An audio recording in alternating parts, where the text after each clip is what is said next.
was about 2 meters from them, and I knew what was going to happen. So I had to jump into a ditch in order to escape the explosion.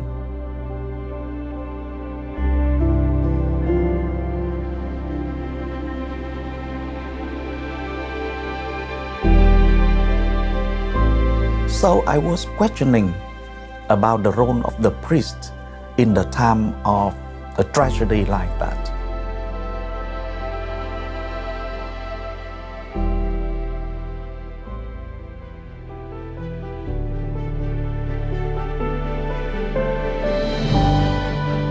I had to wait 17 years. Surely He will help us. He will answer our prayers.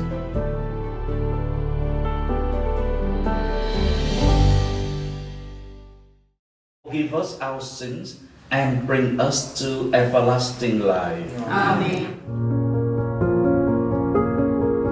I am John Minh, a priest of East Anglia Diocese. At the moment, I am the parish priest of Our Lady of Lourdes in Soston and St. John Fisher in Camborne. We are one parish, but with two communities. I came to the UK from Vietnam about a little bit more than 30 years ago, and I studied at St. Mary's, Oscott. That is a seminary training a lot of priests. And I was ordained in 1999. So I'm about 24 years in the priesthood now, serving this diocese.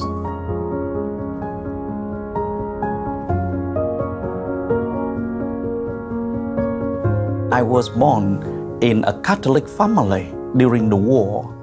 The Catholic Church in Vietnam is a small church. The majority are non-Catholics or even non-Christians.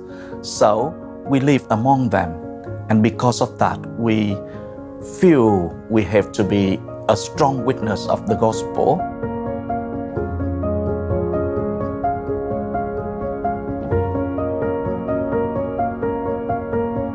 From a very young age, I wanted to become a priest. But of course, it's not a smooth path. I was lucky to be born in a happy family. My mom had 14 pregnancies, but only 11 of us survived now. Thanks be to God, both my parents are Catholics with very strong faith. And we are lucky too that 2 boys, me and my younger brother, are now priests. That's thanks to the grace of God and of course support of my parents and my family members.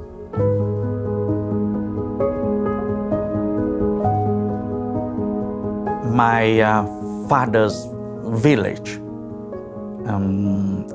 has a lot of priests. So at a very young age, I wanted to follow them, to do something like them. But that's not the main reason. It's only a supporting factor. The main reason is because I experienced many things in my life when it was peaceful, but mainly during the difficulties of the wartime. During the war, there were a lot of bullets, ammunitions, hand grenades around, and children, we could find them and play with them. Stupid, but at that time, it's normal. And I could remember 2 boys about my age fighting with each other over a hand grenade. I was about 2 meters from them, and I knew what was going to happen. So I tried to run, but of course, we were little, we couldn't run fast enough. So I had to jump into a ditch in order to escape the explosion. And they were dead. And people were crying and calling support from the police and the soldiers. And I could remember one of the priests in my parish cycling there. And in my head I said, I saw the 2 bodies. What could the priest do to these 2 bodies? Why the paramedics, the soldiers, the police around, all sorts of people around. But it seems that they gave the priest some priority.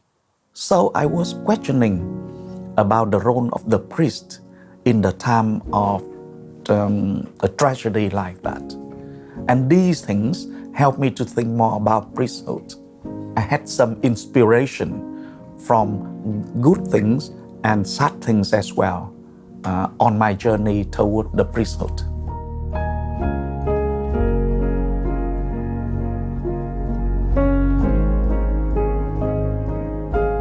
When I told my parents that I wanted to go forward to the priesthood, they couldn't believe it. Eventually, when my dad agreed for me to join the seminary, it is an external program. It means that I was not in resident in the seminary. We only went to seminary on Sundays and sometime during the holidays in order to be trained.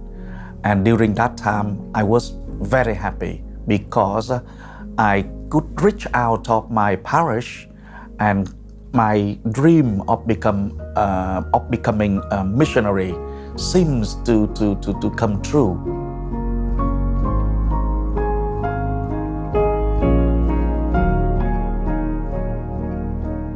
My road to the priesthood was supported by my parents, and I think the foundation is the faith of the church and the faith of my parents and my family as well.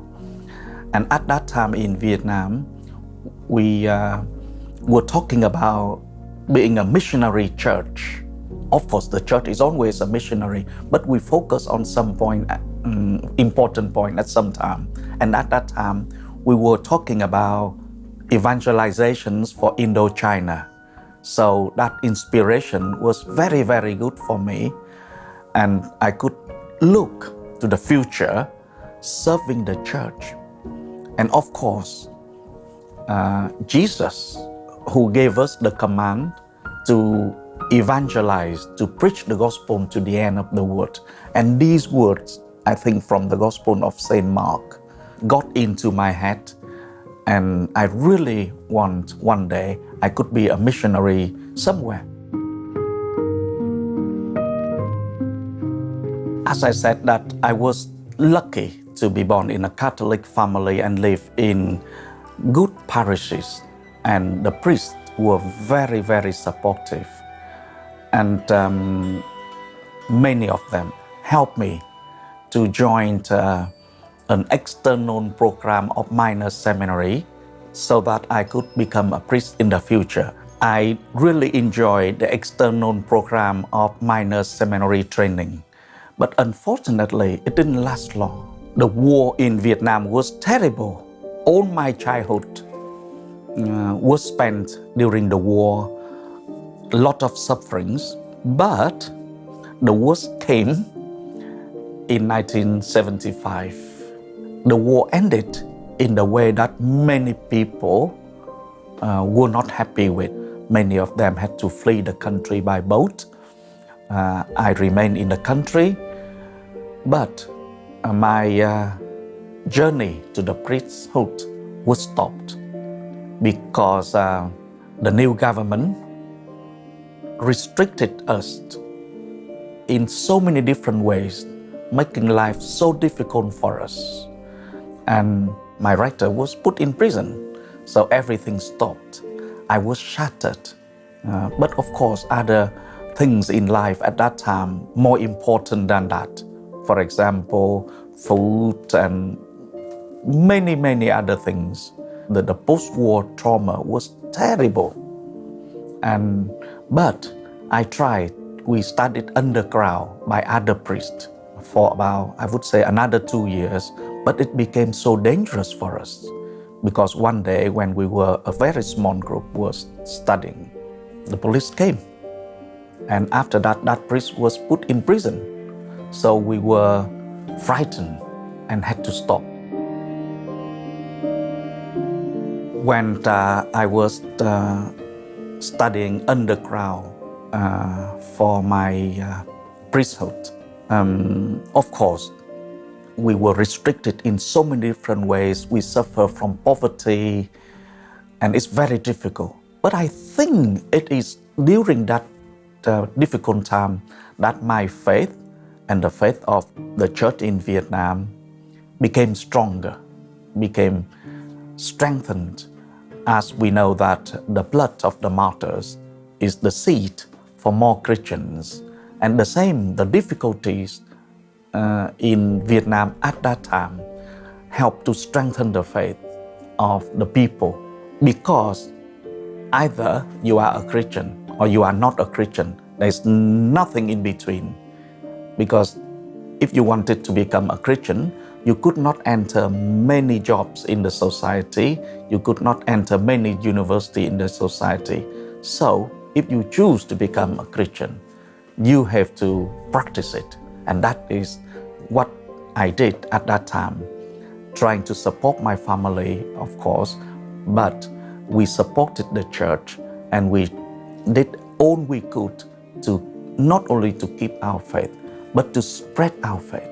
And those difficult times, of course, now looking back, we are very proud of it. Though we made mistake, but in general, the faith of the church was developing very well. When my training for the priesthood in Vietnam was stopped, and a little bit of underground and stop again, we struggled because we couldn't see the future, and it's so difficult for us. Of course, we keep praying, we try to do the good work, we make mistake, and everything is very messy. But we could see in our faith and in our Christian hope that one day it will be better for us. But faith, we are human beings, not always strong, hope not always strong, and especially when we make mistake. But actually, deep in my heart, I still pray, I still want to do something good for the church. And that's how God led me through the dark tunnel in order to the bright light at the end.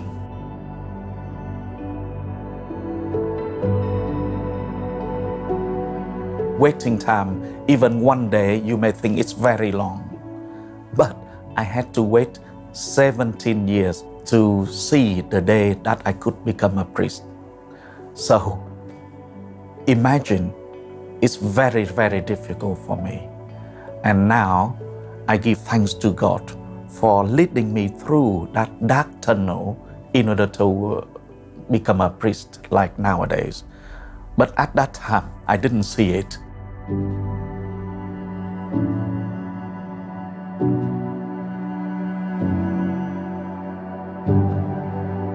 When I was praying to become a priest during the post-war trauma, I did not have much hope, or sometimes without hope, but the perseverance, the prayer, even though I couldn't see the day that God would answer it, but actually He had a plan, so eventually He answered us. I think it's similar to the Israelites traveling on the desert. Oh, they had to travel for 40 years, and of course, they died. But eventually, the faithful God led them into the promised land. And for me, I wouldn't say that I was always faithful, but I persevere, I try my best. I stood up each time I fell, and God, in His faithfulness, allowed me to share the priesthood with Jesus Christ.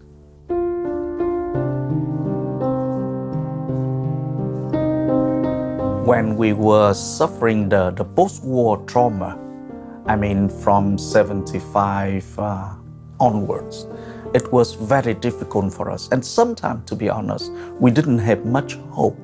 But as Christians, faith and hope go together. And we try our best. We keep praying, even though we know that it's very difficult for us at that time and could be in the future. But we keep praying, we keep doing the good work as much as we could, and especially teaching the young people about faith. That one day, we hope the situation may change in different ways, whatever way we don't know in the future. It's all in the hands of God. That if possible, we could be free to do, to practice our faith. I was lucky that I had the opportunity of coming to the UK for my training at seminaries to become a priest. It was like a miracle. I was accepted as a seminarian for the Diocese of East Anglia by the first bishop of this diocese, Bishop Alan Clark. Many people tried to help me to achieve that. I'm so grateful to them.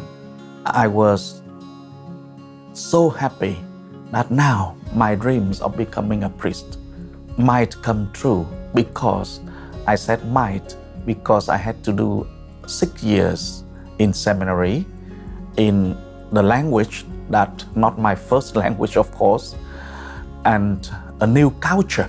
So I said, how could I do it? It's too much for me, but I will try because this is the opportunity. So I tried very, very hard.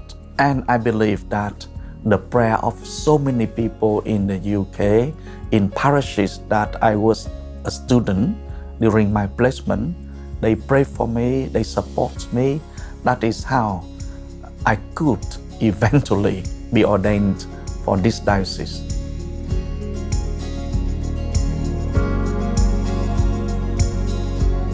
During my training for the priesthood in this country and my life in the UK, I think that is another big miracle for me, because sometimes I struggle a lot, but it's faith, it's the prayer, it's the support of the people that I could go through. And now looking back, I think it's only by the grace of God that I could be a priest as I am now.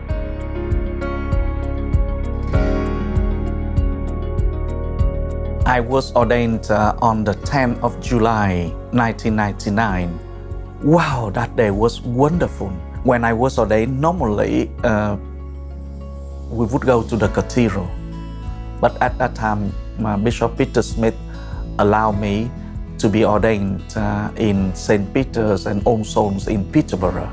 The reason is I didn't have a home parish because I am here in the UK alone. So that parish adopted me as their son. They organized everything for me for my ordination. As a priest, I do many things, and especially in this parish, a lot of social aspects, ecumenical aspects, and many things. Visiting people in hospital, for example, or in the past, I was chaplain to prison, etc. Many things. But the core, the main thing that keep me alive as a priest, that is the celebration of the Eucharist. Each Mass, to me, is similar to my first Mass. The celebration of the Eucharist is the most important thing of me being a priest. Without the Eucharist, there is no priesthood. The celebration of the Eucharist is something beyond our comprehension. As human being, how could I dare to touch the body of God? It's only through the grace of God that I could celebrate the sacrament of the Eucharist. And the sacrament of the Eucharist is the summit of my priestly life, with my preaching of the gospel, trying to live the values of the gospel in my life. But all of them, all these things, eventually is summed up in one central sacrament, that is the celebration of the Eucharist. It's beyond me.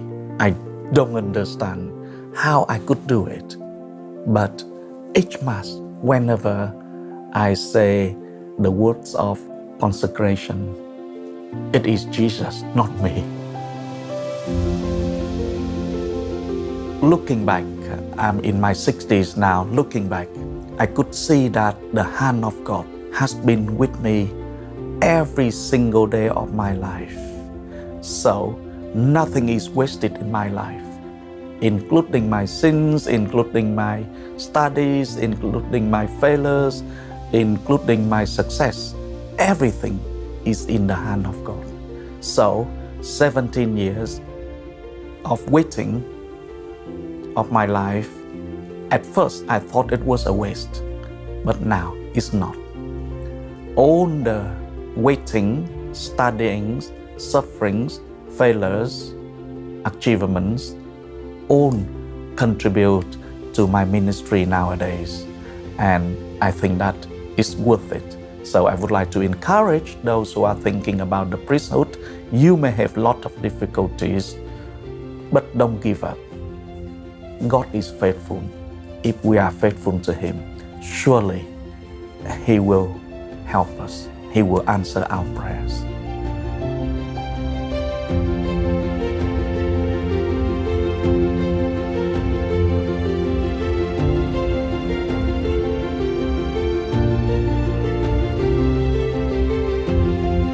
The peace of the Lord be with you always.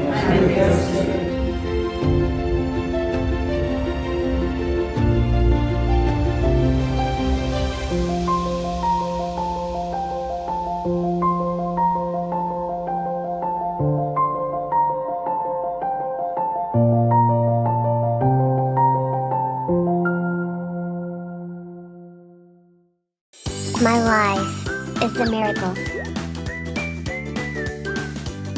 Every child has a story of God's love to share. Shalom world, tune into God's love story.